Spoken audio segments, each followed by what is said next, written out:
Assalamualaikum warahmatullahi wabarakatuh.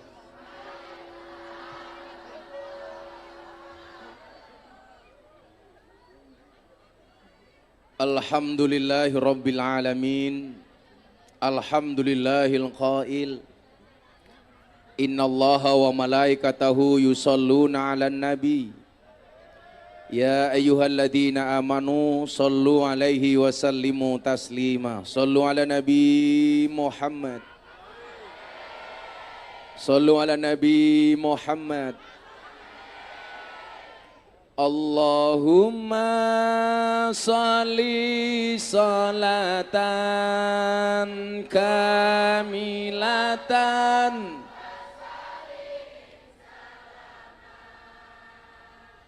taman ala sayyidina Muhammadi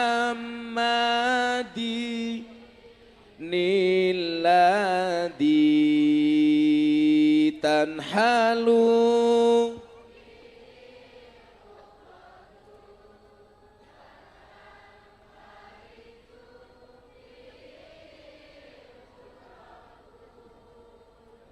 wa tuqadha bil hawaiju wa tunalu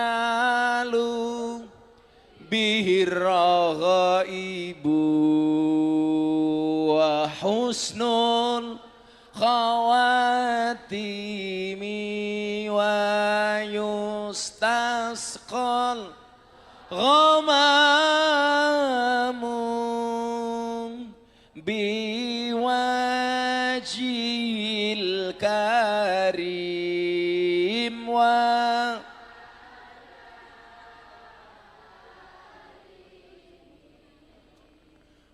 sahbi fi kulli lamhatin wa nafasin wa nafasim biadadin kulli malumin lak. Sallu ala nabi Muhammad.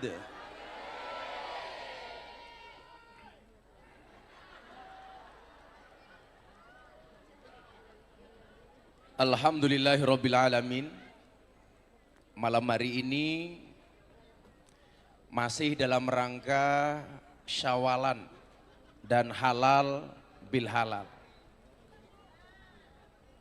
Tentunya tidak semua jamaah kemarin bisa hadir ketika open house di pondok, sehingga belum ada kesempatan untuk bertatap muka dan saling minta maaf antara satu dan yang lainnya.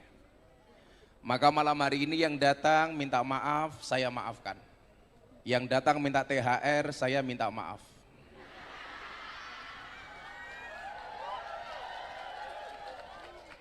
Saya memahami dan sangat menyadari bahwa orang yang paling banyak salahnya adalah orang yang paling banyak ngomongnya.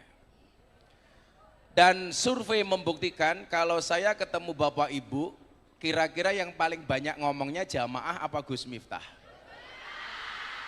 Berarti yang paling banyak dosanya jamaah apa Gus Miftah? Jamaah apa Abah? Terima kasih. Orang kayak saya ini banyak dosanya karena banyak ngomongnya. Jamaah itu banyak dosanya karena sering ngerasani dan batin.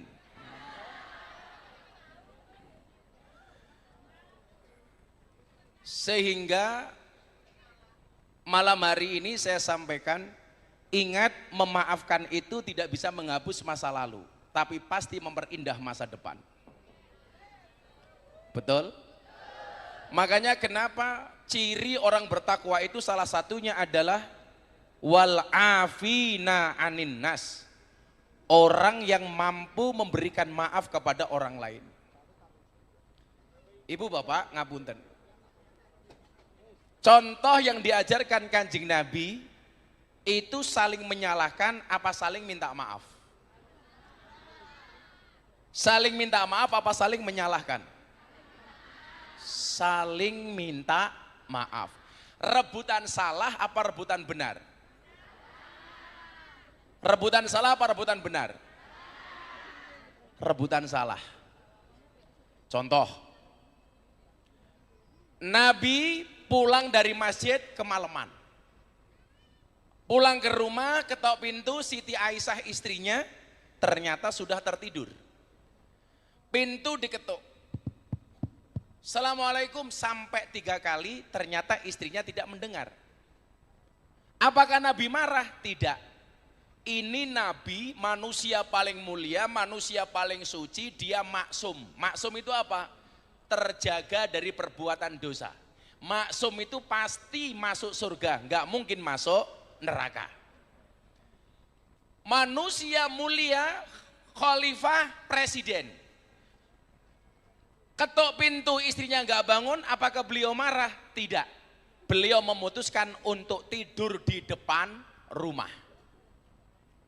Beliau akhirnya memutuskan tidur di depan rumah. Coba kalau suami sekarang pulang ke rumah, ketuk pintu, istri nggak membukain pintu, kira-kira tidur depan rumah apa marah? Bojomu ikhlas apa marah? Marah. Ketuk pintu kok nggak denger, kira-kira yang keluar itu kata maaf apa umpatan? Bajingan. Bajingan. Bu, seneng suami pemaaf apa pemarah? Bapak-bapak tak kasih tahu rahasianya. Anda punya istri galak, mohon maaf, Anda punya istri manut, punya istri taat, punya istri yang manut sama suami, Anda berpotensi menjadi raja. Tapi kalau Anda punya istri yang suka marah-marah dan galak, Anda berpotensi menjadi wali. Kalau istrimu kadang-kadang manut, kadang-kadang marah, insya Allah berpotensi menjadi raja wali.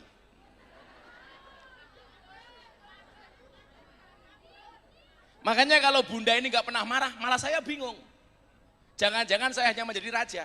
Tapi kalau kadang-kadang bunda marah, kadang-kadang manut, saya seneng, berarti saya menjadi raja wali. Kalau King Abdi ini insya Allah raja singa.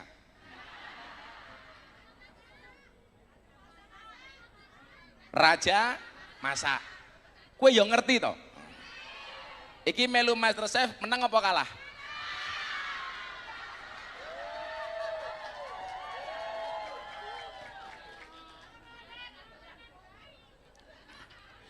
Kata Igun, untung yang digarapi King Abdi bukan saya.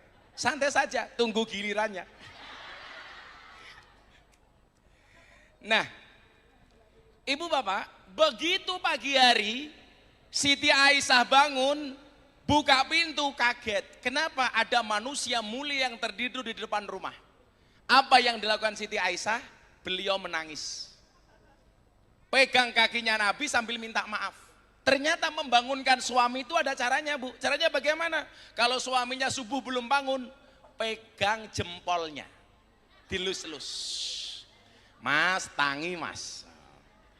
Pegang jempol kaki, belum bangun, pegang lebih atasnya, kakinya. Mas, bangun. Pegang kaki bawah, belum bangun, pegang dengkulnya. Pegang dengkul belum bangun, pegang atasnya, pahanya. Mas, bangun. Dipegang pahanya belum bangun, pegang lagi atasnya. Utakmu ki mikir apa? Pegang perutnya. Kok malah pegang titiknya?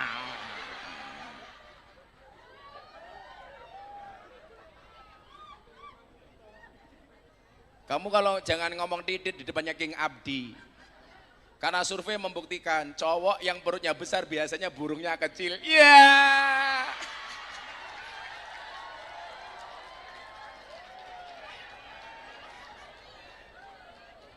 Nggak percaya? Ayo King Abdi kita sepil. Iya.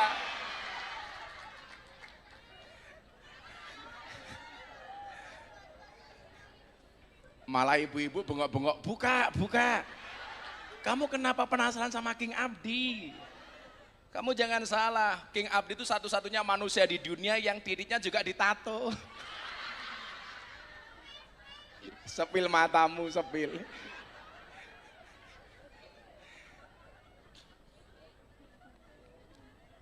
Nah, akhirnya Siti Aisyah melihat Kanjeng Nabi bangun, apa yang dia sampaikan? Nabi, suamiku, saya minta maaf. Karena ketika engkau pulang, aku sudah tertidur. Jawaban Nabi apa? Aisyah, ini bukan salahmu tapi salahku. Kenapa? Karena saya pulang dari masjid sudah terlanjur malam, terlalu malam. Padahal pulang dari mana, Bu? Masjid. Kadang-kadang suami kita itu pulang kemalaman marah-marah, padahal pulang dari tempat karaoke. Cie. Mata ini kayak.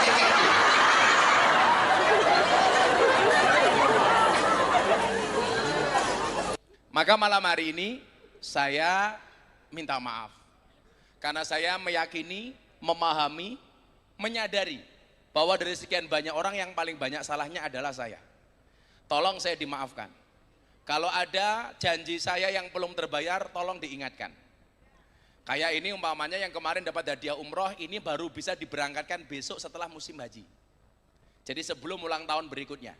Dan tadi Kak Igun menyampaikan ke Abah, insya Allah besok ulang tahun Kak Igun mau datang lagi. Kok kamu sengendang banget sama Ivan Gunawan, saya mau tanya. Kalau alasannya bagus tak kasih uang. Siapa yang seneng sama Kak Igun ngacung? Alasannya apa? Enggak, saya mau nunjuk salah satu, kalau alasannya bagus tak kasih uang. Semuanya yang seneng sama Kak Igun angkat tangan. Yang wajahnya paling kasihan siapa ini?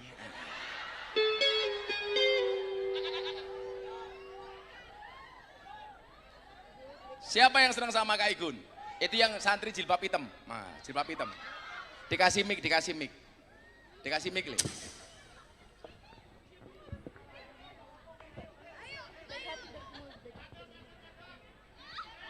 Ya, menurut saya Nama kamu siapa?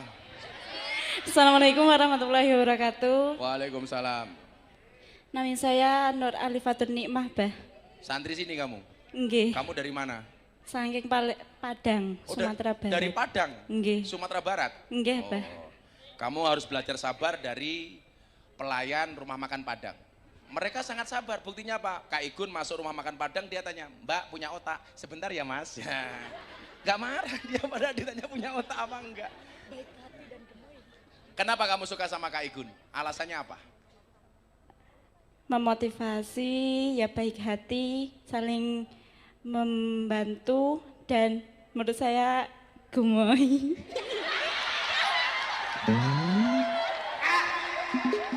Bantuan apa atau sumbangan apa yang kamu lihat dari Kak Igun? Contohnya umpamanya. Membangun masjid. Di mana? Di pelosok-pelosok, Gus. Pelosok. Pelosok mana? Daerah pelosok Uganda. Kemarin yang terakhir Kak Igun bangun masjid di mana? Daerah yang di luar negeri di mana? Uganda. Oh, di Uganda. Tepuk tangan untuk Kak Igun. Karena santri putri yang ngasih uang Bunda. Dikasih 300.000. Dikasih Bunda jukut dompetnya Abah ya padha wae. Sekarang yang kecil, yang sekarang yang emak-emak, Sing mbok-mbok mana sing mbok-mbok? Iki BGM, iki ini. Ini dari apa? Sedulur Gus Miftah, SGM. Kenapa kamu suka dengan Kak Igun? Assalamualaikum warahmatullahi wabarakatuh. Waalaikumsalam. Kamu dari kelompok apa? Kamu dari kelompok apa? Apa, Bah? Kelompokmu namanya apa? Sedulur Gus Miftah. SGM, Sedulur Gus Miftah. Kenapa suka sama Kak Igun? Kreatif. Wow, kamu tahu kreatif itu bahasa apa? Kreatif. Iya, siapa tahu dapat jilbab. Ya, modus matane. Kak Igun, jilbab yang paling murah di tempat Kak Igun berapa? 120.000, yaudah kamu beli, tak kasih uang beli 2 jilbab dari Kak Igun. 300. Terima kasih, Pak. Apa? Ya udah enggak, ya gitu ku jilbab dari Kak Igun ya. Moh salaman barang.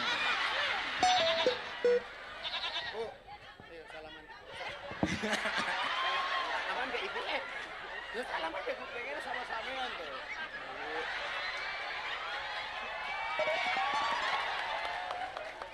Ya Allah. Kowe salaman karo King Abdi mulih tetanes tanganmu ya. Apa? Ya nanti. Sekarang yang cowok, yang suka sama Kak Igun siapa? Oh, so Palembang. Itu mik Palembang. Kamu dari mana? Namamu siapa? Assalamualaikum warahmatullahi wabarakatuh. Waalaikumsalam. Nama saya Wahyu, saking Palembang, kuliah teng UIN. Oh, kuliah teng UIN. Jadi kalau namanya Wahyu itu berpotensi menjadi jomblo agak lama. Ampun, Karena setiap cewek yang ditembak pasti nolak. Lah, dulu ada santri putri ditembak sama namanya Wahyu, nggak diterima. Saya tanya, kenapa cintanya Wahyu tidak kamu terima? Dijawab, saya nggak bisa menerima, Bah. Kenapa? Karena kalau Wahyu saya terima, saya nanti dikira nabi. Kenapa kamu ngefans sama Kak Igun?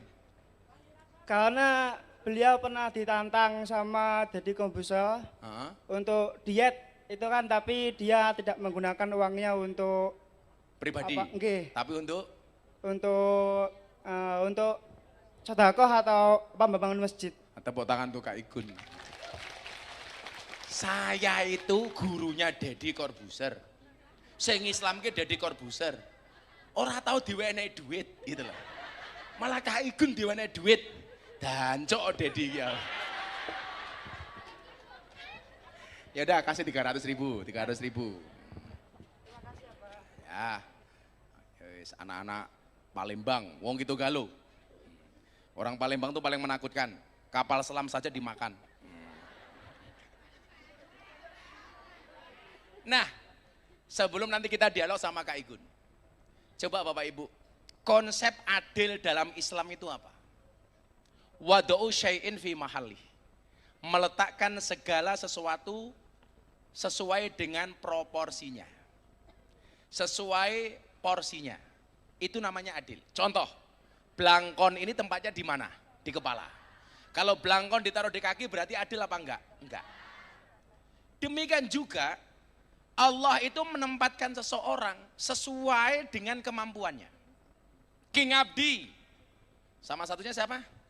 Syahril, ini dua-duanya Master Chef. Yang satu rodok menang, sing isi kalah. Syahril rodok menang, tapi si Abdi, kalau Syahril rodok menang, mampu menang, kalau si Abdi jelas kalah. Dia tadi janji, besok mau masaknya santri ora aji. Insya Allah, favoritnya King Abdi, tai kucing goreng. Saya itu kemarin ngamati di media sosial toh.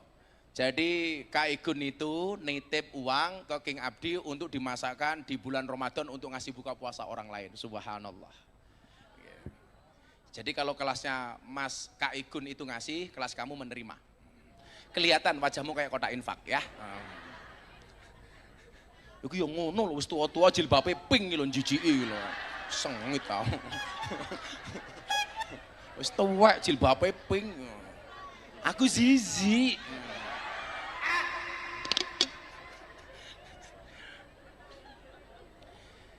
Jadi konsep adil itu meletakkan segala sesuatu sesuai dengan porsinya. Maksud saya apa? Kalimat fastabikul khairat di dalam Al-Quran itu bukan memperebutkan satu posisi yang diperebutkan oleh banyak orang. Tapi jadilah yang terbaik di posisi masing-masing. Kak Igun jadi artis, jadilah artis terbaik. Itu namanya fastabikul khairat. King Abdi jadi tukang masak, jadilah tukang masak terbaik. Anda yang jadi guru, jadilah guru terbaik. Anda yang jadi santri, jadilah santri terbaik. Anda jadi tukang foto, jadilah tukang foto yang baik. Itu namanya berlomba-lomba dalam kebaikan. Sehingga mohon maaf, kita nggak bisa membandingkan hidup kita dengan hidupnya orang lain. Contoh, Abah dibandingkan dengan Kak Igun, pasti nggak akan ketemu. Kak Igun eksis dengan segala kemampuan dan kelebihannya, Abah eksis dengan segala kemampuannya, dengan segala kelebihan dan kekurangannya. Karena saya meyakini Kak Igun, semua manusia lahir pasti punya kelebihan dan pasti punya kekurangan. Di balik setiap kekurangan pasti ada kelebihan. Dan di balik setiap kelebihan pasti ada kembalian. Setiap kelebihan pasti ada kembalian. Kalau saya dipaksa suruh menjadi seperti King Abdi, saya jelas gak mampu. Jelas gak mampu. Mosok tangannya wong ganteng mampu bubu dapur kan gak mungkin, gak mungkin. Kalau kayak King Abdi dipaksa seperti Gus Miftah, seperti Abah, kira-kira bisa apa enggak? Susah. Ngokon ngaji malah, Bapak Ibu ini terasi. Sehari juga sama.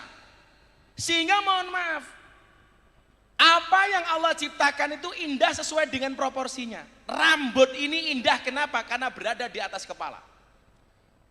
Begitu dia keluar dari kepala, jatuh ke makanan, kira-kira menjijikan apa menyenangkan? Menjijikan. Walaupun rambut ini kelihatan menyenangkan ketika berada di atas kepala, tapi masuk makanan, jijik. Itu baru rambut, apalagi gigi. King Abdi masak sayur asem enak, tapi untune tiba.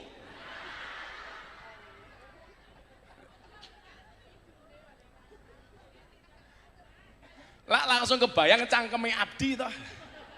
Kira-kira sudah mangan nambah nafsu makan apa zizi?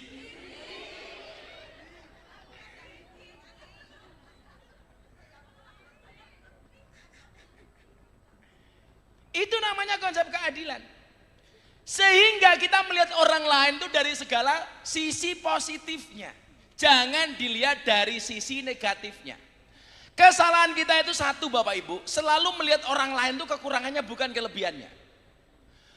Dari semua yang dilakukan oleh Ivan Gunawan umpamanya, artis yang terkenal baik hati, suka sedekah, suka berbagi. Tapi kadang-kadang yang dilihat dari seorang Igun apa? Kekurangannya. Jane iki Igun ki lanang tenan apa ora to? Pertanyaan saya begini, apa hak Anda untuk ngurusi karakternya Ivan Gunawan? Hakmu apa? Sajanjane Ivan Gunawan kayak iso ngaceng apa ora umpamane? Pertanyaan saya, hakmu apa?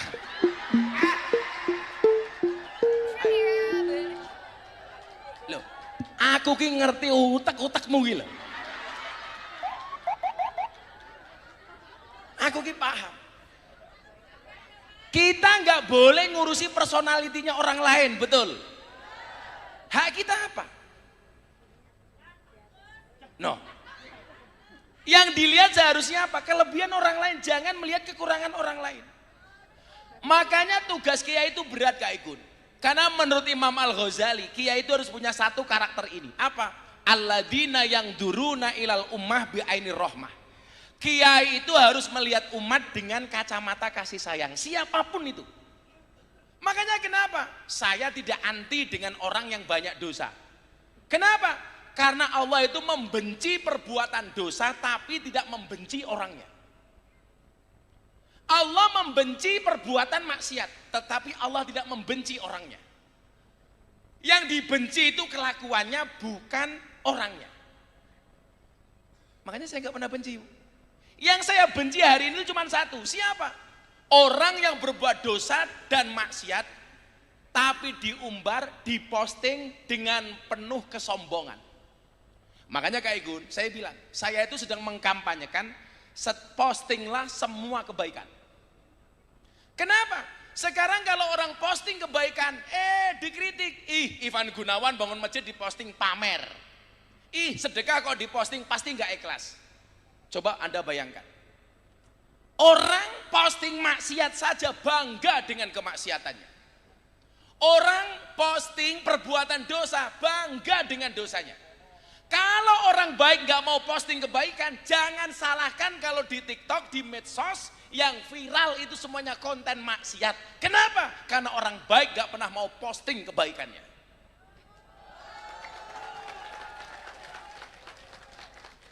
Apakah setiap yang ditampakkan itu pasti tidak ikhlas? Sopo sing ngomong? Imam Al-Ghazali mengatakan apa? Boleh nggak perbuatan baik itu diposting, diperlihatkan? Boleh. Asalkan dia bisa menjaga hatinya. Yang ditampakkan itu bukan berarti tidak ikhlas, yang disembunyikan belum tentu ikhlas. Betul? Ini saya yakin semuanya punya media sosial. Media sosial itu Kak Igun, itu tergantung kelompok umurnya. Kalau yang tua-tua biasanya sukanya Facebook. Facebook. Yang tua-tua nunggu Facebook. Makanya dulu saya pernah, di mana-mana saya ceritakan, ada janda umur 60 tahun. Jam 11 malam bikin status Facebook, aku kedinginan nih. Iya. Ada lagi yang bikin status, ada nggak yang mau jadi imamku? Ya Allah, janda 60 tahun tanya imam. Akhirnya saya jawab, ada mbah siapa? Israel.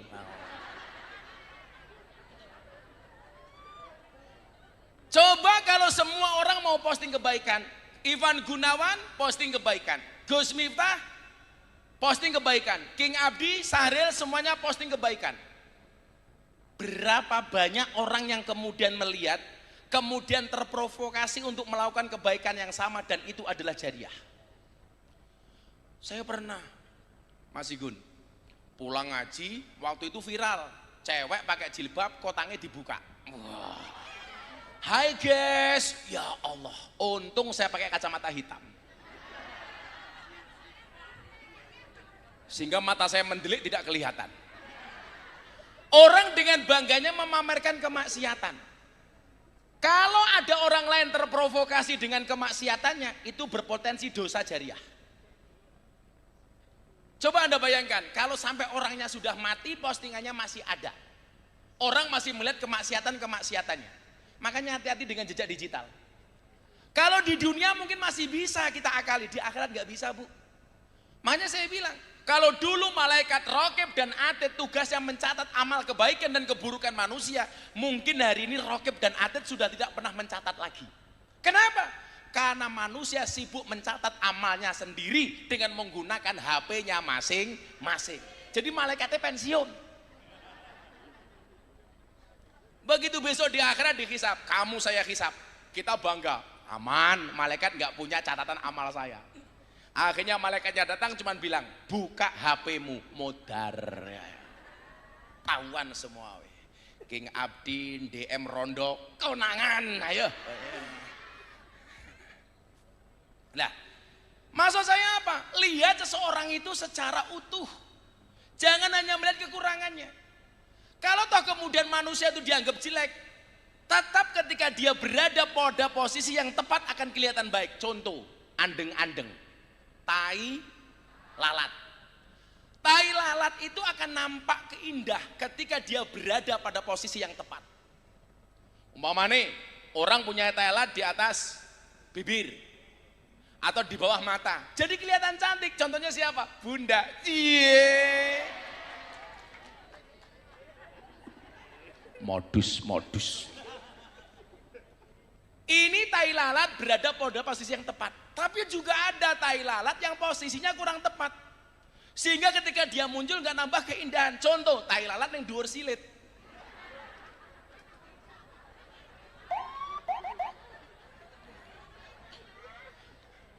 Aku duwe tai lalat tapi ning silit.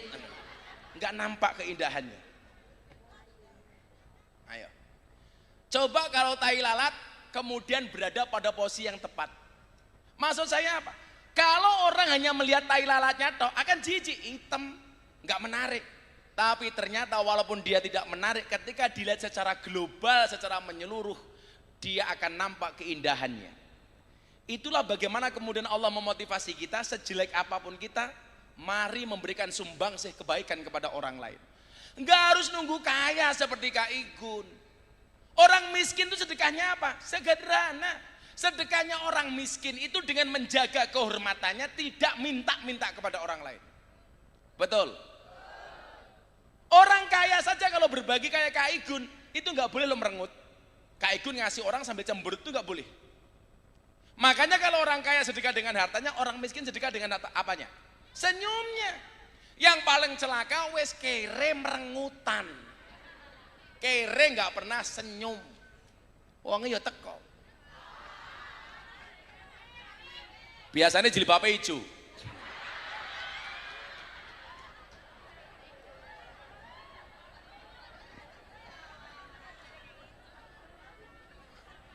Yang jilbabnya pink insya Allah lebih parah. Saya akan baca satu hadis, tapi sebelum baca satu hadis, saya ingin ngobrol sama Kak Ivan Gunawan. Tepuk tangan untuk Kak Igun. Pinjam mic, pinjam mic. Mic-nya yang bersih, aja mampu ababmu.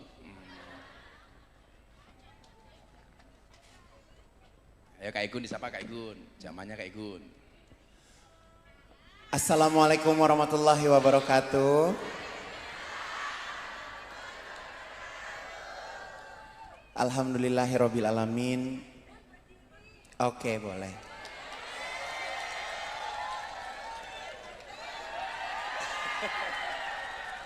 Gagah toh? Sekali lagi assalamualaikum warahmatullahi wabarakatuh. Alhamdulillahirabbil alamin. Malam hari ini saya bisa ada di kediaman sahabat saya Gus Miftah. Kehadiran saya malam hari ini bukan sebuah kehadiran yang dijadwalkan berbulan-bulan atau berhari-hari, tapi apa yang kita sekarang kerjakan, pertemuan ini adalah sebuah kehendak Allah.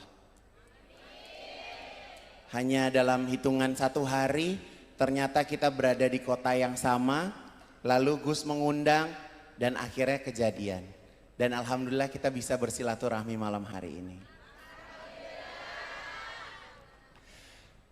Gus, aku jujur baru pertama kali ada di mimbar pengajian seperti malam hari ini.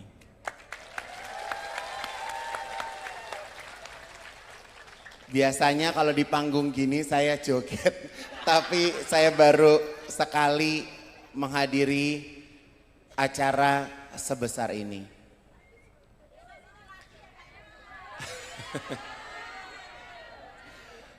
Dan untuk Bunda, aku mau kasih tugas buat Bunda ya. Dalam waktu dekat aku titipkan 1000 kerudung untuk dibagikan.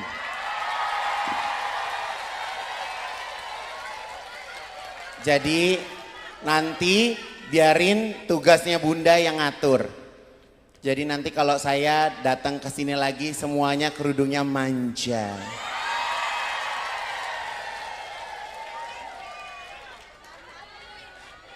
Jadi kerudungnya bukan yang lain ya. Apalagi yang pink. Saya adalah tipe orang yang sebenarnya tidak pernah memperlihatkan di saat saya beribadah kepada Allah Subhanahu wa taala. Karena buat saya hubungan saya dengan Gusti Allah itu hanya saya dan Allah yang tahu. Tetapi setelah saya melihat saya punya follower yang banyak, kok followerku itu lebih seneng kalau melihat postingan-postingan yang isinya itu menyudutkan saya. Jadi kurang lebih setahun ini akhirnya saya memutuskan untuk tidak diam. Supaya orang-orang tahu apa yang selama ini saya lakukan. Tadinya niatnya ya wes aku meneng wae.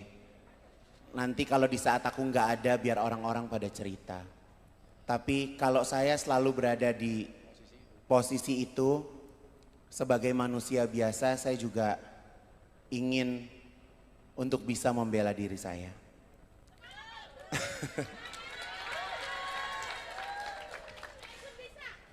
Opo toh bisa anu bisa opo toh?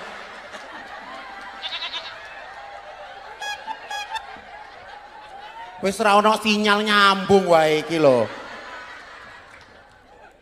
Jadi inti pada malam hari ini adalah malam hari ini bisa saya jadikan sebuah kenangan yang tidak akan pernah saya lupakan. Bisa berada di kediaman Gus Miftah, bisa bertemu dengan masyarakat semuanya, dan saya berharap bahwa silaturahmi ini tidak putus dan kita bisa akan terus bertemu. Kita semuanya sehat. Amin. Rezekinya banyak. Bahagia selalu. Karena Gus setelah saya lihat ternyata menjalani kehidupan itu punya uang banyak, punya harta banyak itu tidak seindah di saat kita punya bahagia. Karena kalau kita punya rasa bahagia, jiwa kita itu tenang. Saya lebih suka jadi orang tenang daripada menjadi orang yang kaya. Enak tidur, enak makan, mau beli apa aja bisa. Tapi semoga kita semua yang ada di sini insya Allah selalu sehat. Amin. Mungkin itu saja yang bisa saya sampaikan. Karena saya kasih ayat ya aku rak wero alatnya sing ndi toh. Tapi di sini juga sepertinya King Abdi ingin menyampaikan sesuatu, King. Ya. Saya Gus, saya tuh pertama kali tahu King Abdi ini. Kalian kenal berapa lama sih? Mungkin hitungan 2 bulan. Lama kita berarti ya? Lamaan kita. Jadi aku tahu King Abdi itu 2 bulan, aku kira tuh, wih sangar iki tatone akeh. Ternyata pas ketemu Toto cium tangan, "Ma, iki lho kok mak itu piye?" Jadi saya ini mudah untuk dekat dengan siapapun dan saya tidak pernah memilih siapapun untuk bisa dekat dengan saya. Apa yang mau disampaikan oleh King Abdi? King, pandangan King Abdi ke Mas Igun apa? Yang Saya manggil mak. emak. Saya manggil emak. Saya juga kalau WA-an juga emak. Nggih. Saya manggil emak. Jadi sebelum King cerita ya, kita itu mungkin nyambung Bu ya. Ketika saya dibully orang, Kak Igun japri saya, Gus yang kuat ya. Tapi sebaliknya ketika Kak Igun ada masalah, ya nyambung. Aku juga ngasih WA ke Igun, Gun kamu kuat, gak usah dengerin omongan orang. Ternyata saya nemu hadisnya, Gun. Hadisnya itu apa? Dulu orang baik itu ada sak gombyo, ini bahasa Indonesianya apa ya? Segerombolan. Ini gennya sama Gun, satu asalnya sama. Sangkan paraning dumadi. Kemudian Allah lahirkan di dunia itu berpisah. Tapi pada akhirnya akan kembali sesuai dengan gerombolannya ini. Orang baik seringnya yang ngumpul dengan orang baik. Sehingga ketika kemudian Igun waktu itu dibully, dikasih peringatan sama KPU. KPI. Oh, KPI ya KPI. Jok ngeri apa orang? Wis mari kok. Doyane yo mancing-mancing iki. Tanpa Igun minta, kita kasih semangat. Ternyata itulah yang dimaksud dengan watawasau bil haqqi watawasau bis sabar. Menasihati dalam kebaikan dan dalam kesabaran. Makanya kemudian kita nyambung Bu. Jarang ketemu tapi nyambung. Ketemu di pesawat tapi jabrinan sudah lama. Beliau ke Banjarmasin lihat toko manjanya yang di sana. Saya diundang ngaji di sana. Maksud saya apa? Yakin saja orang baik itu akan diketemukan dengan orang yang baik. Amin. Nah, kalau menurut Abdi, sosok Ivan Gunawan di matamu. Matamu. Assalamualaikum warahmatullahi wabarakatuh. Waalaikumsalam.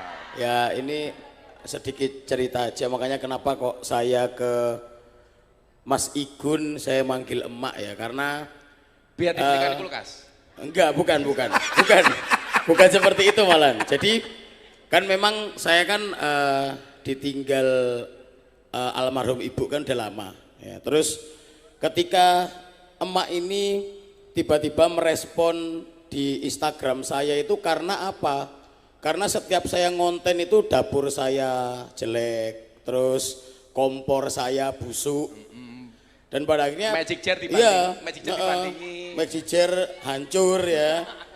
Terus akhirnya aku kaget kok tiba-tiba itu loh kompormu kok jelek banget, tak kirimi kompor gitu. Setelah dikirimi kompor terus ngelihat kulkas yang udah ngembang kayak gitu, dikirimi kulkas segala macam sampai pada akhirnya kok waktu saya ke Jakarta karena harus operasi itu sampai disuruh nginep di rumahnya emak sama istri saya gitu.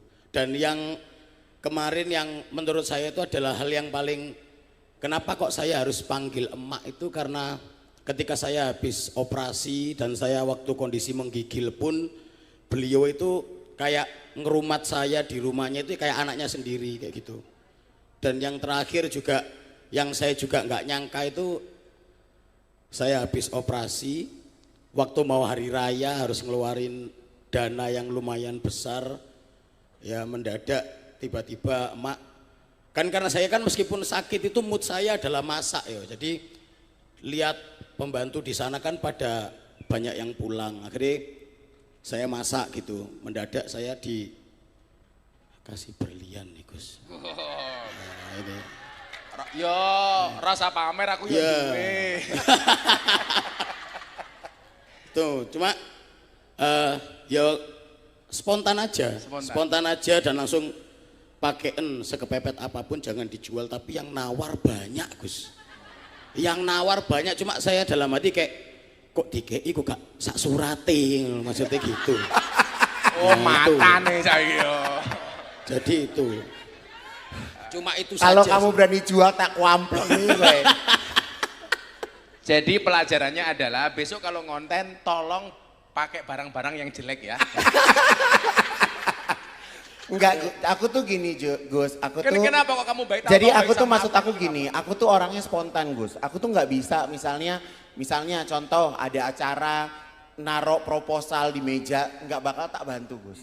Tapi aku tuh ngerjain tuh bener-bener pakai batinku gitu, pakai rasaku gitu. Kok bisa kena, bisa ini. Makanya kalau banyak orang yang gini, kenapa kok Igun mesti bikin masjid ke Uganda, ke Afrika, kenapa nggak di Indonesia aja gitu. Tapi aku itu memang orangnya spontan Gus. Jadi aku di saat aku melihat oh awalnya tuh Gus, aku waktu di Uganda itu awalnya ada orang posting di Uganda itu susah air bersih Gus. Jadi mereka itu minum air minumnya itu dari genangan air yang coklat itu loh Gus. Kotor ya. Kotor. Terus udah gitu ya udah aku spontan aja oke bikin sumur gitu. Dan sampai saat ini akhirnya sumurnya aku kasih nama sumur ibuku Erna Gunawan. Jadi aku berharap nanti kalau ibuku nggak ada amal ibadahnya mengalir terus seperti air yang aku buat. Terus pas aku lihat masjid, aku ngeliat postingannya mereka itu sholat di bawah ranting. Bawah pohon ya. Di bawah pohon gitu dan di Uganda itu mayoritas beragamanya itu non muslim. Dan muslimnya itu hanya 16-17%. Jadi kemungkinan di sana memang kurang diperhatikan Gus gitu. Jadi akhirnya aku buatlah di sana satu-satunya masjid yang warnanya putih Gus. Di antaranya tuh masjidnya kuning, biru, hijau gitu. Tapi ya alhamdulillah gitu, aku kok kemarin pas sampai di Uganda aku kok rasanya hidup aku kok random banget ya gitu. Loh kok aku bisa ada di Uganda gitu yang harus naik pesawat kemana-mana dan aku ngebayangin di sana tuh kayak welek, kayak aku takut nggak bisa hidup, nggak bisa apa. Tapi ternyata Allah tuh kasih banyak kemudahan. Sama seperti aku ketemu makhluk ini. Jadi aku ngelihat, anak ini seru ya gitu. Karena kalau kita main handphone itu kan kadang Gus scroll ketemu ada ini, ada itu, ada apa gitu kan. Makanya aku ngeliat kok nih orang masak kompornya jelek, wes mukanya jelek, kompornya jelek, ya kan. Jadi semuanya tuh serba spontan aja sih Gus gitu. Dan aku dalam hidupku yang ingin aku jalanin saat ini adalah aku hanya ingin menjadi perpanjangan tangan buat orang-orang yang memang membutuhkan. Subhanallah. Jadi mungkin itu aja yang pengen aku sampaikan. Bukan berarti mas aku dong mas, mas aku dong mas. Aku nggak bisa seperti itu gitu. Jadi semua itu ya karena memang sudah seperti itu jalannya gitu. Jadi kemarin kan mas siapa namamu? Abdi. Iya. Abdi. Jadi ya ini kemarin gulanya tinggi banget Gus. Jadi saking Jo maca handphone sih orang lagi ngomong. Enggak, aku cari chatting kita dulu. Oh sampai iya oke dengerin. cakep. Jadi dia ini gulanya tinggi, udah gulanya tinggi sampai nyerang mata. Matanya hampir kena. Udah Sudah, kena. sudah. Jadi dia ini nggak bisa ngelihat. Sekarang aku pakai baju apa toh? Pakai batik. Oh coklat, sehat, sudah berarti itu udah sehat. Kemarin nggak bisa ngelihat. Kemarin Tapi kalau sampai lihat dituntun. duet sama cewek cantik masih bisa lihat. Kalau duit masih lihat Gus. Kalau duit masih lihat. Kalau cewek insya Allah udah enggak. Udah enggak. Kalau duet masih lihat. Ini live Gus, dilihat istri saya nanti. Jangan. Cuma memang saya bersaksi ya. Saya bersaksi kalau Emak Igun ini memang benar-benar orang yang super random beneran. Orang yang super random. Saya itu orang yang dugal memang super dugal. Orang yang nakal saya orang paling Dugem. nakal. Dugem. Dugal. Oh. Dugal itu mokong banget. Dan alhamdulillah di tahun saat ini saya itu mulai lahir sampai tahun kemarin itu nggak pernah melakukan puasa dan segala macam. Kemarin Tapi puasa ketika nggak? Mak Igun potong, tak lakuin potong. Kemarin Oh, jadi rambutnya- kamu potong kemarin rambut tuh rambutnya karena Potong, Mak iya, iya. potong. Terus gini, kamu hari ini puasa apa enggak? Alhamdulillah mak aku puasa, bener. Ya wis, kamu cek WA-mu, tak lihat tiba-tiba ditransfer uang 100 juta dan itu cuma disuruh untuk karena kamu puasa, kamu berbuka siapin 4.000 porsi dadar beredar untuk kamu bagiin ke orang-orang. Itu Mak Igun. Terus aku sampai kaget, loh Mak, sama ini ngapain kok beli makanan sebanyak ini? Ini 100 juta loh, nggak akan mati. Kamu amal 100 juta nggak akan mati ngasih makan orang. Itu aku sih yang kayak, oh gitu ya. Kemarin sebulan 30 hari kamu puasa berapa hari? Saya Sehari itu toh. oh enggak toh Mak. Ora toh. Ya Enggak toh. sehari itu toh itu. Edian wong. Enggak, saya itu 1 bulan. Enggak. Ojo ngono toh, Ya Mak. wis 2 hari toh. Enggak. 3. Aku bolong itu 10 hari sebelum hari raya karena harus operasi. Sebelumnya puasa. Sebelumnya puasa. Karena memang belajarnya sama diet. Belajarnya sama diet. Oh, Aku niatnya harus diet. Maksud aku gini loh Gus, istrinya itu kan ibadahnya taat toh. Heeh. Iya kan? Kalau istrinya sholat, ngaji, dekne baringan ngono ya kaya diyasinin mbek bojone ngono loh. Jadi kan aku bilang, lu bangun nggak? Kata aku gitu. Itu memang karena awalnya itu istri sudah hampir Mohon maaf, Mas pulang aja deh kayaknya nggak ngapa-ngapain di sini. karena memang ini Gus, hampir 1 tahun ke belakang itu banyak perubahan di kehidupan rumah tangga saya. Jadi aku itu Kamu udah gak duga lagi. iya karena aku itu setiap hari ngelihat istriku yang aku bangun jam 2 istriku ngaji. sudah sholat, udah ngaji. Terus aku bangun subuh istriku udah ngaji. Jam 8 aku bangun Jangan lagi. ngomong bangun subuh, kamu pulang ke rumah subuh. Iya, aku pulang ke Jujur rumah nggak? subuh. Aku Ayo. pulang ke rumah subuh Oh, maksudnya. bangun subuh toh. Aku pulang ke rumah subuh itu ngelihat istriku sholat ngaji. Kamu pulang ke rumah subuh kemana aja? Nah, ini nanti. Jadi ya itulah Gus, makanya sampai istriku tuh nggak pernah nuntut aku untuk sholat, tapi pas ketika aku tanya, selama kamu menikah sama saya 10 tahun, hal apa yang paling kamu inginkan dari saya? Jawabannya apa? Aku kepingin kamu pimpin sholat gitu. Mas, itu aku makan sekarang Abdi belajar. pilihannya cuma 2. Kamu sholat atau saya sholatkan Abdi? Gitu. Jangan Gus, celengannya masih belum nutuk Gus. Jangan didoain itu Gus. Gitu dia. Nggih. Jadi kamu merasakan ketika ketemu dengan Kak Igun ini vibe-nya positif? Sangat banyak perubahan dan sangat banyak hal positif yang saya tangkap. yang saya dapat dan saya pelajari. Banyak banget. Jadi kalau istrinya suka ngaji kok suaminya ndugal, saya jadi ingat Fir'aun. Aduh ya. Fir'aun itu nuakal ngaku Tuhan tapi istrinya itu wali namanya Siti Asiyah. Istrinya itu rajin ibadah, suaminya bajingan kayak Fir'aun. Kok ndelah yono ning Malang.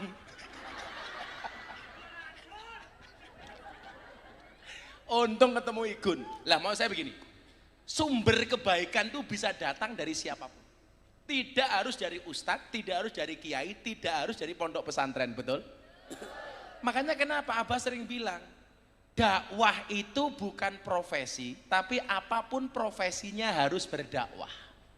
Coba Anda bayangkan, Kak Igun mohon maaf, followernya Kak Igun berapa di Instagram? Cek ya. Aku sering komen-komenan, sering kolaborator juga sama Kak Igun ini. Coba. Enggak banyak Gus. 32,8 juta. Coba. Umate Kak Igun 32 juta. Kalau Abdi berapa Abdi? Dicek. Ya kuwi followerku kabeh kok dene. Numpang tenar be aku ya piye. Pansos sih pansos. Berapa di Abdi? 600.000. 600.000, 90%-nya hatersnya. Pembencinya itu loh. Coba Anda bayangkan. Kalau ada satu postingan kebaikan dari Kak Igun, kayak kemarin saya posting, Kak Igun ngeliatin anak-anak di Uganda ngaji. Saya kolaborasi sama Kak Igun ditonton sekian juta orang. Coba, setiap postingan kebaikan Kak Igun dilihat 32 juta orang. Saya aja cuma 2,6 juta. Artinya apa? Sumber kebaikan itu bisa datang dari siapapun. Bahkan dari anak kecil sekalipun. Kalau saya mohon maaf, bahkan dari lonte sekalipun. Makanya kenapa Kak, saya itu kok suka ngaji di lokalisasi. Kalau Kak Igun hari ini bagi jilbab sama ibu-ibu 1.000. Saya itu punya torekoh, Gun. Saya itu sering berbagi mukena di tempat-tempat lokalisasi dan klub malam. Kayak Maaf, beberapa, Gus, nggak pernah ketemu. pas saya bagi dia pas di kamar, jadi nggak kelihatan. Ayo, contohnya ini Kak Igun, ini saya bagi di lokalisasi Gang Tretes Pasuruan. Ini ada 600, ini kalau si Abdi, kalau Tretes pasti tahu. Di Gang Tretes. Gang Sono Tretes. Lah itu saya bagi 680 mukena untuk mbak-mbak. Nah itu. Orang bilang begini, ngapain Gus bagi-bagi seperti itu. Sampai kemarin saya kirim di Bose Bali untuk mbak-mbak LC. Berapa mbak-mbak yang butuh mukena? 200 orang Mbah, tak kirim. Di Batang juga sama. Pertanyaannya begini, apa ada manfaatnya Gus? Ternyata ada Bu.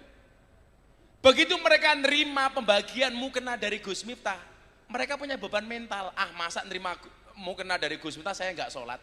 Awalnya terpaksa. Kalau saya lebih baik terpaksa masuk surga daripada sukarela masuk surga. Lebih baik terpaksa masuk surga daripada sukarela masuk neraka. Karena kebaikan itu perlu dipaksa. Ikhlas itu juga perlu dipaksa. Jadi mungkin awalnya Kak Igun pamane berbagi sesuatu kurang ikhlas, bagi saya nggak ada masalah. Lebih baik tidak ikhlas tapi memberi daripada ikhlas tapi tidak pernah memberi. Kak Igun ditanya, Kak bagi 100.000 jilbab manja ke jamaah ikhlas apa enggak? Enggak. Itu lebih bagus daripada Abdi. Abdi kamu ikhlas? Ikhlas bagi berapa? Enggak.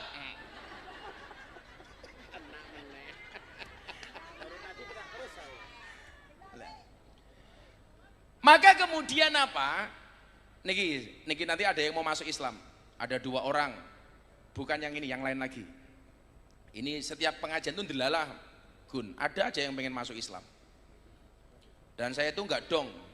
Ketoknya si Abdi juga perlu disahadatke meneh iki cah iki. Oh, sudah Islam.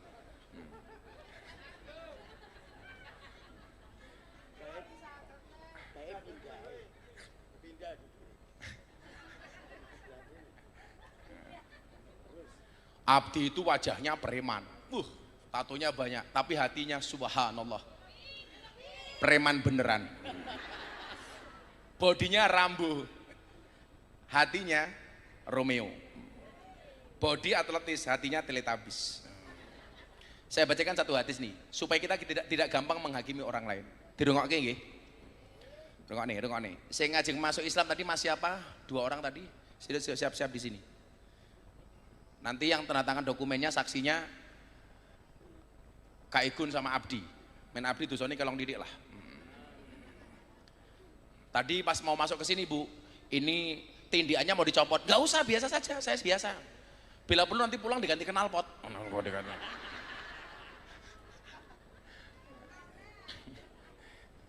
Makanya saya itu dapat julukan dari teman-teman itu apa? Presiden para pendosa. Itu yang juluki saya malah preman, germo. Jadi karena saya biasa dengan orang-orang yang dianggap banyak dosa. Tolong didengarkan hadis ini. Nggih. Moga-moga sesuk ora kebagian jilbabe Kak Igun. Amin. Ora kebagian, amin. Bagian. Engko manut Bunda. Hei, rungokne maca hadis. Bismillahirrahmanirrahim. Ruya anil Imam Malik annahu kana yaqul. La tangduru fi dzunubin nas. Diriwayatkan dari Imam Malik, ia berkata, la tangduru fi dzunubin nas. Janganlah kalian lihat dosa-dosa manusia ka'annakum arbabun, seolah-olah kalian adalah Tuhan. Ini hadis loh Kak Igun. Jangan melihat dosa-dosa manusia seakan-akan kalian adalah Tuhan. Wangduru ila dzunubikum ka'annakum abidun. Tetapi lihatlah dosa kalian seolah-olah kalian adalah budak. Kita itu sering melihat kesalahan dan dosa orang lain seolah-olah kita yang tuh menjadi Tuhan. Makanya bahasa saya apa Gun? Seringkali manusia itu menjadi hakim dan jaksa bagi kesalahan orang lain, tetapi menjadi pengacara bagi kesalahannya sendiri. Mohon maaf. Kita itu sering menjadi hakim dan jaksa bagi kesalahan orang lain. Kalau ada orang salah kita hakimi, kita tuntut dan macam-macam. Tapi kalau kita punya salah, kita menjadi pengacara bagi kesalahan kita sendiri. Membela diri dengan segala alasannya, betul? Nggih napa mboten? Padahal Allah menciptakan manusia itu apa? Untuk saling mengenal dan menasihati, bukan untuk saling menilai dan menghakimi. Kita nggak punya hak menghakimi si Abdi. Manusia kok banyak tatonya. Di Purel di Banjarmasin, dulu dari Jogja pindah ke Kalimantan. Lama saya nggak tahu itu siapa. Ownernya di Banjarmasin telepon saya. Bah, ada Purel yang ngefans banget sama Gus Miftah. Maksudnya gimana bos? Dadanya ditato Gus Miftah. Loh, fotonya ono Pak, Bu. Gus Miftah, saya minta untuk dihapus. Alasan dia apa? Karena saya mengidolakan Gus Miftah. Saya bilang, gak harus seperti itu, kamu malah nambah dosa. Nambah dosa. Dan ternyata manut. Saya ditanya, Bah, bagaimana cara tobatnya orang bertato? Gampang, jangan nambah tato. Setuju? Saya nggak nuntut si Abdi untuk menghapus tato. Hak saya apa? Kecuali dia bertanya sama Gus Miftah, Gus, miturut jenengan tato niku pripun? Saya tadi mau masuk ke sini, Sahril sama si Abdi nyopot tindiannya di telinga. Kenapa kamu copot? Malu mau pengajian sama orang-orang. Itu kamu, ngapain kamu harus pura-pura baik di hadapan orang? Jadi diri sendiri. Itu kejadian tadi. Mic-nya mati. Itu kejadian tadi kan mau ke sini toh, mau turun. Aku kan bawa tas. Mau bawa tas, kata dia, ojo nganggo tas mak, tasmu kaya mak-mak. Iki pengajian. Terus aku bilang, loh ini tasku yo kayak ngene. Berantem juga Gus. Lah kan emak mau ke sini, terus aku bawa tas apa enggak usah mak. Loh kenapa? Ojo tasnya ngene kabeh. Lah tasnya kayak gini semua loh. Ojo mak gak usah gitu. Akhirnya tapi tetap dibawa loh Gus. Jadi kalau main ke rumahnya Kak Igun, yang untung bukan saya. Bunda tasnya pojok. Nah, saya bilang itu hak kamu kok. Gak ada hak saya untuk melarang kamu. Yang penting satu hal, Abdi ya. Ada hadis bunyinya begini, Igun. Kullu ummati mu'afan illal mujahirin. Semua umatku itu kata Nabi akan diampuni dosa-dosanya oleh Allah. Kecuali siapa? Muhajir. Bukan muhajir, mujahir. Mujahir itu siapa? Orang yang berbuat dosa kemudian menampakkan dosanya dengan penuh kesombongan. Allah itu sudah menutupi dosa-dosa kita, kita malah umbar. Makanya dulu kenapa Gun, saya itu komentar terhadap selebgram yang posting makan kriuk babi pakai bismillah. Dia makan babi itu bukan urusan saya, betul nggak? Kamu mau makan codot, mau makan babi, makan nasuki, hae cangkemmu. Tapi kalau kamu dengan bangganya mengatakan, yo tes kriuk, bismillahirrahmanirrahim. Itu namanya melecehkan. Kamu makan babi itu dosa ya urusanmu sendiri. Saya nggak punya hak untuk melarang, gen apa badan? Tetapi kalau dia posting bahkan dengan seolah-olah mengolok-olok kalimat bismillah, saya punya hak untuk memberikan respon terhadap postingan seperti itu. Gen apa badan? Saya bilang kamu mau karaoke itu hak kamu. Tapi kalau kemudian kamu posting dengan mengatakan karaoke neng korum karaoke mabuk nggak dosa, itu urusan dengan saya. Kenapa? Allah itu sudah menutupi aib kita, menutupi kesalahan kita, malah kita umbar sendiri kan goblok. Makanya kata Nabi, semua umatku dosa-dosanya akan diampuni kecuali mujahir. Siapa itu mujahir? Orang yang dengan bangga menampakkan dosa-dosanya. Lah iso ditutupi, kowe maksiat ki urusanmu. Makanya Ardi kalau pulang karaoke jangan bawa wangi, balsem saja. Biar dikira habis keroan sama Kak Igun.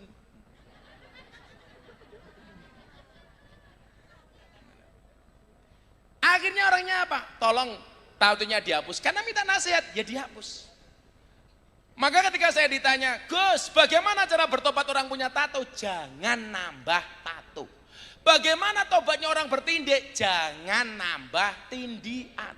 Gus, apa benar? Kalau orang bertato sholatnya tidak diterima oleh Allah, sing kondo sopo.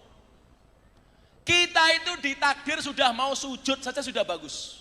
Soal diterima atau enggak itu bukan urusan kita, tapi urusan Allah. Gus, boleh enggak orang bertato jadi imam? Boleh. Yang enggak boleh itu sedang bikin tato jadi imam, itu enggak boleh. Oh nato karo dadi imam yo kena kok. Boleh enggak perintah orang sholat? Enggak boleh. Bolehnya setelah sholat baru diperintah. Jek sholat kok dikongkon goblok men itu loh. Wang duru ila dunubikum ka'annakum abidun. Yang seharusnya kita lakukan itu apa? Melihat dosa kita. Jangan melihat dosanya orang lain. Yang perlu kita pelajari itu apa? Mengoreksi diri sendiri. Karena kalau mengoreksi orang lain tuh nggak perlu belajar semuanya, sudah pinter. Makanya kenapa tadi itu saya tengok-tengok itu bukan lihat apa, saya lihat dulu chatting saya sama Kak Igun, salah satunya ini. Tanggal 20 April. Waktu itu Kak Igun bikin status apa, saya bilang, Gun, kalau ada orang iri, Igun nganan saja. Makanya tadi saya bilang sama Igun, tetaplah hura-hura walaupun kamu tidak kaya. Uang bisa dicari, tapi membuat sakit hati orang iri kapan lagi? Santai aja. Kak Igun jawabannya apa? Gus, kamu tuh hebat. Jujur aku kena mental main sosial media. Ngejalanin hidup, kadang aku capek jadi terkenal. Jadi hidup itu kok salah terus. Satu sisi sampai ke titik ini susah. Ini 20 April. Apa jawaban saya ke Igun? Ma Igun inget, lu dijatuhin karena lu tinggi. Lu dijelekin karena lu baik. Lu dimusuhi karena lu kuat. Ingat kata Gusmu ini, kita tidak bisa atur ombak tapi kita bisa belajar berselancar. Kita tidak bisa ngatur omongan orang, tapi kita bisa atur bagaimana menghadapi omongan orang.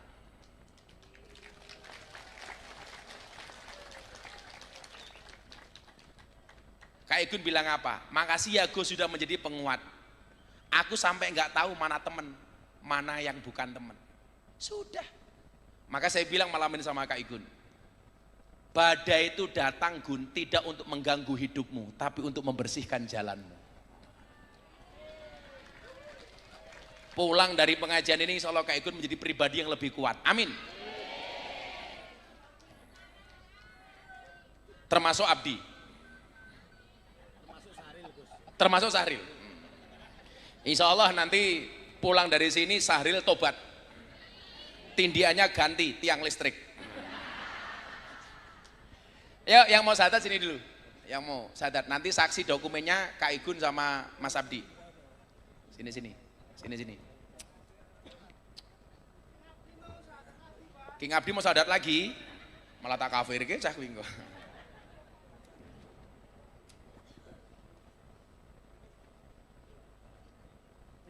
Ini yang mau syahadat 3 orang ini. Loh katanya 2. Mbaknya juga. Yang pertama atas nama Johannes Baptista Ivan Gunawan. Loh kok Ivan Gunawan barang gitu? Sumpah Ivan gitu, tapi ada Gunawan nih. Kayak ngepasi.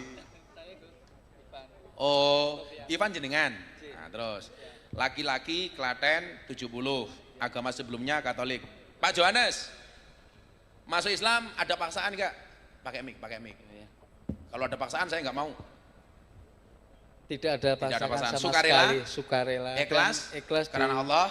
Restui orang tua juga. Restui orang tua juga, alhamdulillah. Alamat Aspol Tegal Nowanto. Oke, ikhlas ya. Enggak ada paksaan ya. Betul Gus. Yang ini namanya Kasdu. Jenengmu Kasdu. Kok simpel menoh Kasdu? Kasdu. Maksudnya Kasdu ki ran duwe kas gitu. Kelahiran 77. Pekerjaan nelayan. Kamu nelayan di mana? Nelayan di pakai mic.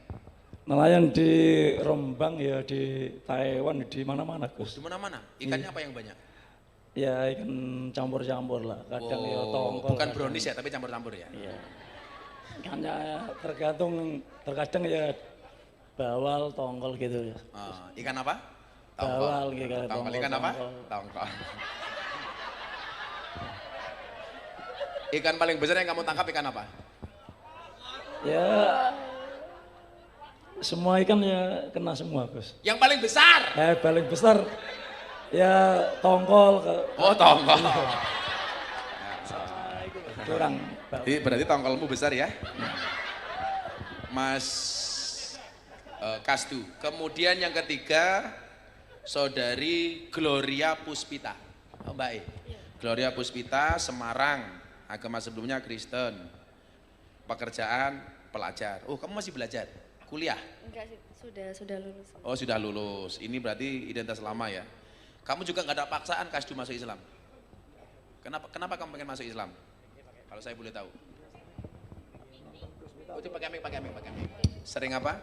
Sering lihat Gus Miftah terus di HP. Oh, sering lihat Gus Miftah. Kan hidayah bisa dari mana-mana ya Gun ya. Makanya kadang-kadang lihat TikTok kayak dulu. Kamu kenapa masuk Islam? Lihat TikTok. Lihat apa? Lihat Gus Miftah. Kan Gus Miftah banyak dibully. Justru karena dibully saya kasihan. Nah, matane. Santai aja kalau dibully. Kalau Mbak Gloria kenapa pengen masuk Islam dulu? Satu aja Pak. Karena keluarga besar Islam sih Gus. Terus kenapa? Keluarga besar Islam betul. Terus kayak pengen belajar dan sekarang juga pasangan juga Muslim. Oke. Terus kalau ini 3 orang ini ada sangkut pautnya enggak?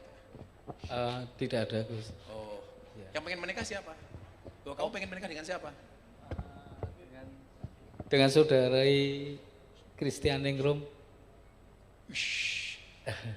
Itu statusnya apa? Beliau statusnya janda cerai hidup. Oh, janda cerai hidup. Iya betul Gus. Agamanya dari Islam. Agamanya Islam, dari keluarga besar Islam. Kalau dia nikah walinya siapa? Kakaknya. Oh kakak, itu ada kakaknya. Kakak kandung. Oh ya berarti kandung. Wali. Ya. Kamu mau dinikahkan sekarang?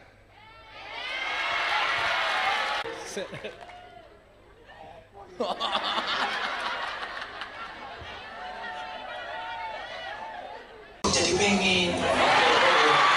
Siapa?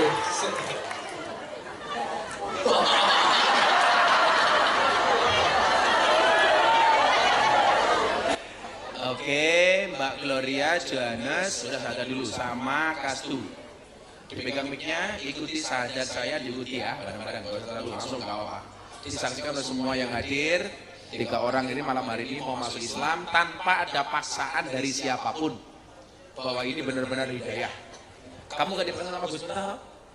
Kamu gak dipaksa sama Gus Miftah? Enggak. Pak, gak dipaksa kan? Mbak enggak kan? Enggak. Saya itu kalau ditanya sudah berapa orang Gus yang masuk Islam? Saya lupa. Wah, setiap pengajian alhamdulillah yang masuk Islam. Kadang-kadang saya tanya, Gun, kenapa kamu jauh-jauh dari Semarang, dari mana pengen masuk Islam oleh Gus Miftah? Kayak dulu dari Australia, dulu dia yang bunuh itu ya. Kenapa jauh-jauh dari Canberra?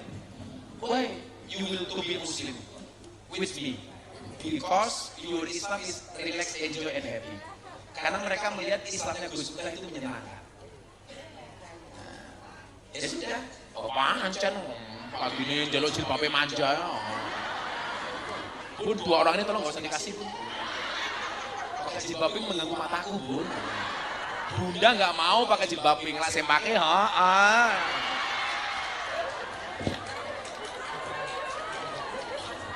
Yuk didirikan ya, bareng-bareng. Bismillahirrahmanirrahim. Ashhadu. Ulangi, ashhadu. An. La ilaha. Illallah. Wa ashhadu. Anna. Muhammadan. Rasulullah. Saya bersaksi. Dengan sebenar-benarnya. Bahwa tidak ada Tuhan. Melainkan Allah. Dan saya bersaksi. Dengan sebenar-benarnya. Bahwa Nabi Muhammad adalah utusan Allah. Alhamdulillah. Kalian bertiga sah sebagai seorang muslim dan muslimah dengan 2 kalimat syahadat. Sebagaimana hadis yang saya pahami, semua dosa-dosa jenengan dari kemarin sampai hari ini semuanya dinolkan oleh Allah. Dosa-dosanya semuanya diampuni oleh Allah, kembali menjadi suci. Saya minta jenengan semua doakan kami semuanya. Doakan saya, doakan Kak Ibu, doakan Abdi, doakan saya, doakan semuanya. Mudah-mudahan kita tetap dengan iman dan Islamnya. Oke, saya kasih Quran satu-satu. Dikasih Quran satu-satu, baik dikasih satu. Di sini ada, di sini. Ya, kamu sudah punya baju muslim belum? Punya sarung belum? Tak kasih uang beli. Nih, nanti beli sarung sama baju ya. Ini 1 juta untuk kamu. Kamu udah punya baju belum? Udah, kamu tak kasih uang 1 juta untuk mas kawin nanti kalau nikah sama istrimu ya. Itu Mbak pelajar itu, Mbak siapa itu namanya? Gloria. Ini apa sayang sih? Mau kena. Ini mau kena sama Quran. Ini mau kena dari Bunda. Nah, kamu beli berdekatan muslimah. Beli jilbab dimanja. 1 juta. Alhamdulillah. Nanti saya minta yang menjadi saksi Islam kalian Mas Igun sama King Adi. Biar mereka cepat pahalanya. Alhamdulillah berkait Pak Igun ini kesini langsung jadi saksi Islam orang ini kamu tangan dulu. Johannes Baptista Ivan. Benar nama kamu Ivan? Tapi nggak pakai Gunawan ya?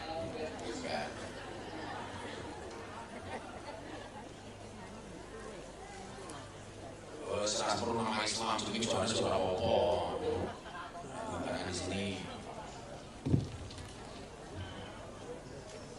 Kamu si Kostu itu Kastu ya situ. Kamu sih belum sudah namanya Kastu. Terakhir Mbak Gloria Puspita, sini dulu.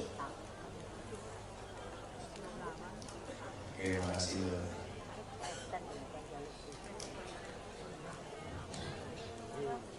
Kak itu datang sini Kak, satu.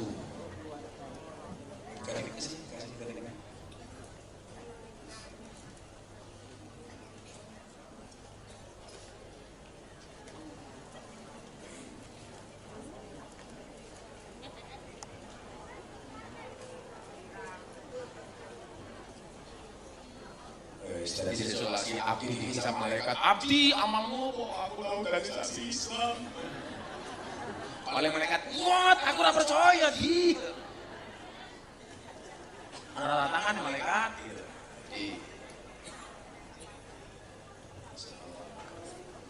Tangan aja nggak apa-apa namanya. Oh dia nggak bisa nulis. Kalah lagi dipaksa sama Tasep kalah nggak bisa nulis kok.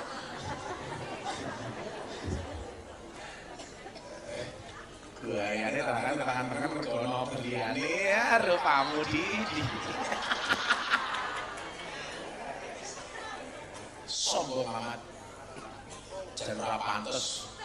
Diisi jempol kabeh kok berlian iki. Mulai ngurus, Bun. Si Abi mulai ngurus. Iya, gara-gara dia pilihan. Oh, apa ngurus saya pengen ngomong, iya pengen ngomong.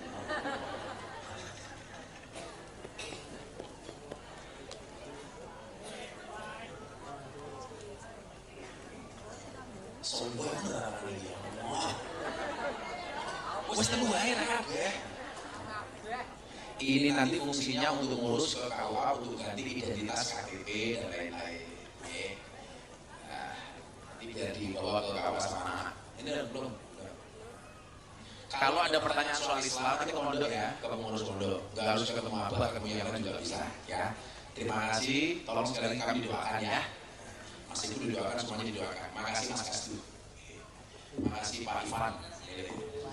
Makasih Mbak Doria. Tuh, Mbak Doria semua sama Bunda. Alhamdulillah.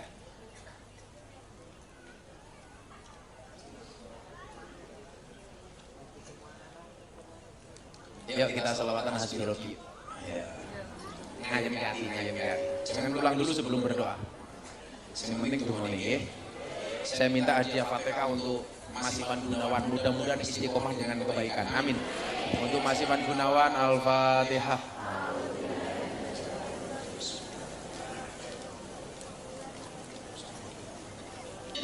Mudah-mudahan Mas Abdi sehat terus. Al-Fatihah.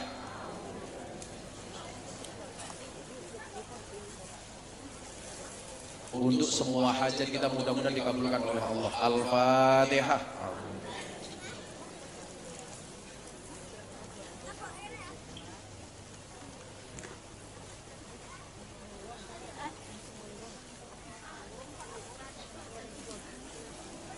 Untuk almarhum Babi Jamila. Al-Fatihah. Iya, Abdullah, iya,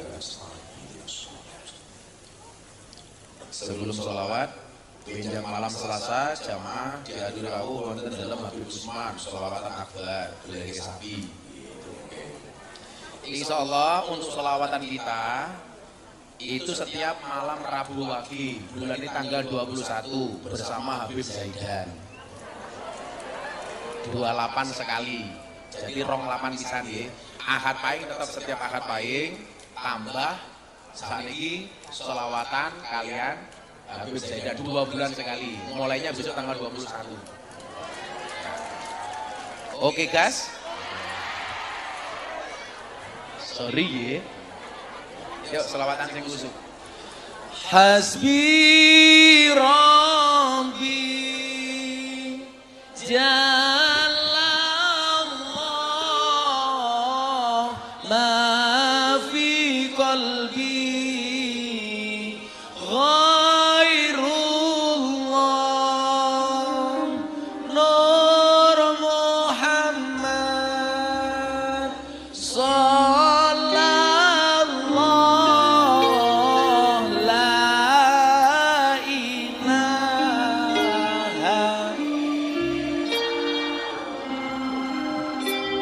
Hasbi Rabbi Jalallah ma fi qalbi ghairullah Nur Muhammad sallallahu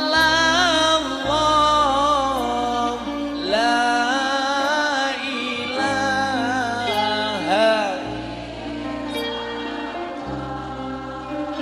Hasbi Rabbi Jalallah ma fi qalbi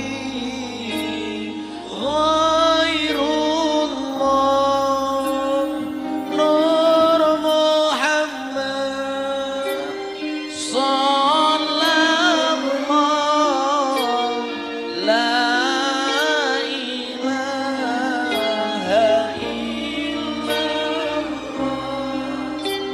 Hasbi Rabbi Jalallah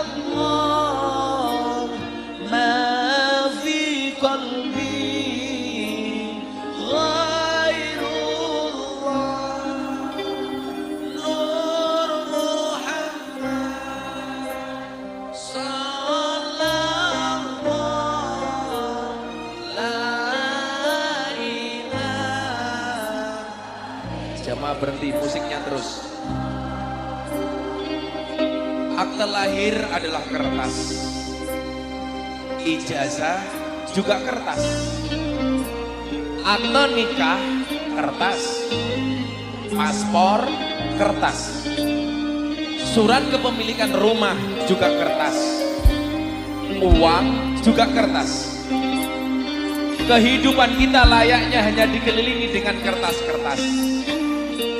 Seiring waktu berlalu, semua dirobek, kemudian dibuang dan dibakar.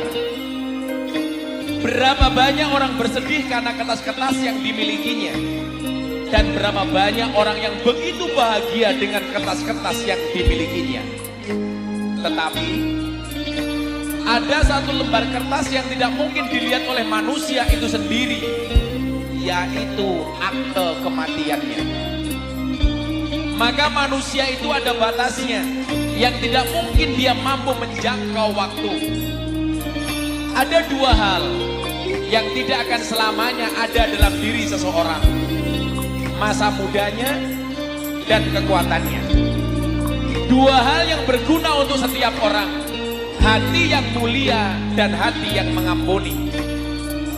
Ada dua hal yang mengangkat derajat seseorang: sikap rendah hati dan berbagi kasih. Belajarlah punya prinsip hidup. Ada 3 fase hidup yang tampak dari kita. Masa puber, kita punya waktu dan kekuatan, tetapi tidak punya uang. Masa bekerja, kita punya uang dan kekuatan, tetapi kita tidak punya waktu. Masa tua, kita punya uang dan punya waktu, tetapi kita tidak punya kekuatan lagi. Manfaatkan kesempatan hidup sebaik-baiknya selagi masih bisa bernapas. Kita selalu yakin bahwa kehidupan orang lain lebih baik daripada kehidupan kita. Dan orang lain pun meyakini bahwa kehidupan kita jauh lebih baik daripada kehidupan dirinya. Kenapa hal itu terjadi? Hal itu terjadi dikarenakan kita melupakan satu hal terpenting dalam hidup ini, yaitu bersikap mensyukuri apa yang sudah kita miliki.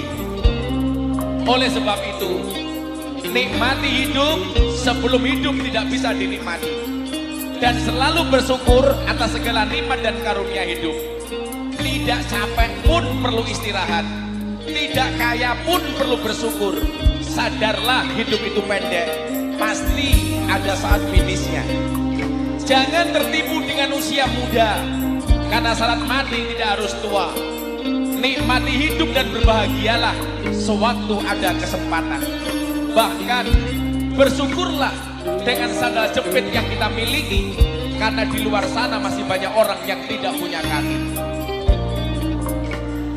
La ilaha illallah hasbi rabbi jalallah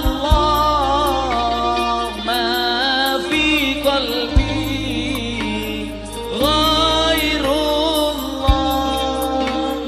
nur Muhammad sallallahu la ilaha illallah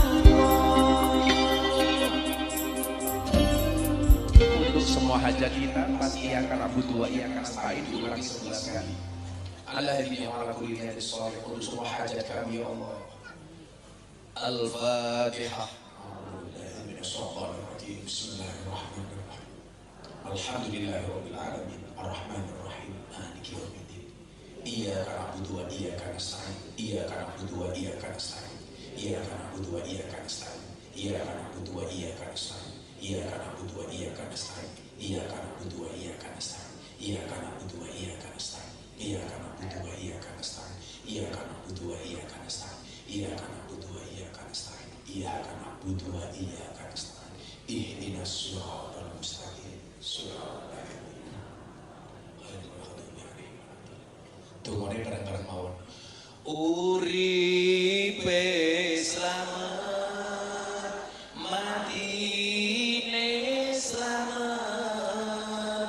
Uripe slamet, matine slamet. Uripe slamet, matine slamet. Uripe slamet, matine slamet. Uripe